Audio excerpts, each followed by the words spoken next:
Hi hello welcome to my channel spice and smiles. అందరూ ఎలా ఉన్నారు? ఈరోజు మనం పొట్లకాయ పచ్చడి చూద్దామండి. దోశల్లోకైనా అన్నంలోకి చాలా బాగుంటుంది. ఒకసారి చేసే విధానాన్ని చూసేద్దాం రండి. మనం దీనిలోకి పెరుగు వేసి చేసుకుంటామండి, దానివల్ల మంచి టేస్ట్ వస్తుంది. ఆ ప్రాసెస్ని చూసేద్దాము. ఇక్కడ నేను ఒక పొట్లకాయ తీసుకుంటున్నానండి. దాన్ని ఇలా దానిపైపు ఉన్న పొట్టుని ఇలా స్పూన్తోనే ఇలాగ చిన్నగా తీసేసి దాన్ని క్లీన్ చేసుకొని ఆ తర్వాత ఇలాగ సగానికి కట్ చేసి లోపల ఉన్న గింజల్ని తీసేసేయండి.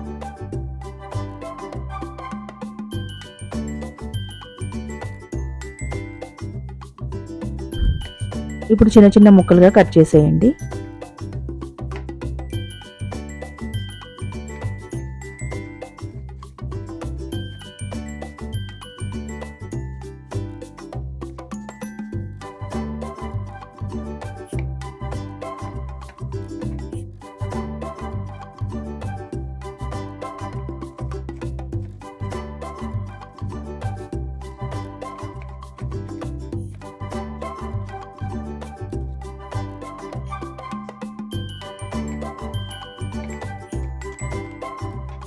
ఈ విధంగా కట్ చేసుకున్న తర్వాత ఇప్పుడు ఒక ప్యాన్ తీసుకొని దానిలో ఒక 2 స్పూన్స్ ఆయిల్ తీసుకోండి.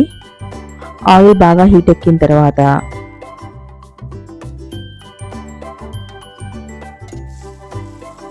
మనం కట్ చేసుకున్న ఈ ముక్కల్ని వేసేసి అలానే ఒక 5-6 పచ్చిమిర్చి వేయండి. కొద్దిగా చింతపండు వేసి ఇంకా లో ఫ్లేమ్లో పెట్టి మధ్య మధ్యలో తిప్పుతూ మగ్గనివ్వండి. ఆ ముక్కలు పచ్చిమిర్చి బాగా మగ్గిపోవాలి. మగ్గిపోయేంత వరకు అడుగంటకుండా మూత పెట్టి మధ్య మధ్యలో తిప్పుతూ ఉండండి.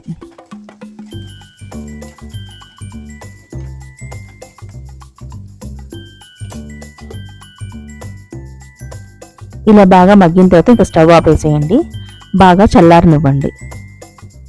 బాగా చల్లారిన తర్వాత ఒక మిక్సీ జార్లో తీసుకొని దానిలోనే కొద్దిగా జీలకర్ర, 2 వెల్లుల్లి రెబ్బలు, సాల్ట్, ఒక 1 స్పూన్ సాల్ట్ వేసి అలానే కర్డ్ వేయండి. ఒక 2 స్పూన్స్ కర్డ్ వేయండి. కర్డ్ వేయటం వల్ల ఈ చట్నీకి మంచి టేస్ట్ వస్తుంది. ఇవన్నిటిని మిక్సీ పట్టి బాగా పేస్ట్ లాగా చేయండి.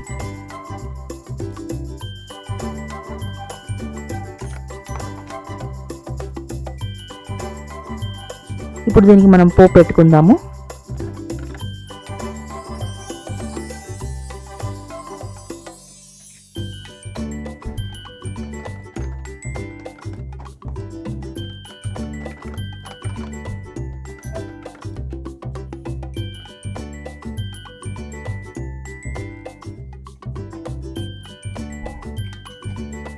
పోపు కోసమని అదే ప్యాన్లో నేను కొద్దిగా ఆయిల్ అలానే పోపు దినుసులు వేస్తున్నాను. పచ్చిమిర్చి, కరివేపాకు వేసేయండి. ఎండుమిర్చి, కరివేపాకు వేసేసి బాగా వేగిన తర్వాత ఈ చట్నీలో మిక్స్ చేసేయండి. ఈ విధంగా మనం పొట్లకాయ పెరుగు పచ్చడి రెడీ అవుతుందండి. దోశల్లోకి చాలా బాగుంటుంది. దోశల్లోకి, ఇడ్లీలోకి, అలాగే అన్నంలోకి, దేనిలోకైనా చాలా బాగుంటుంది. ఈసారి ఈ విధంగా చేసి ఎలా ఉందో తప్పకుండా నాకు షేర్ చేయండి. ఈ వీడియో నచ్చితే తప్పకుండా లైక్ చేయండి, షేర్ చేయండి. ఇలాంటి మంచి రెసిపీస్ కోసం మన ఛానల్ తప్పకుండా సబ్స్క్రైబ్ చేసుకోండి. ఉంటాను.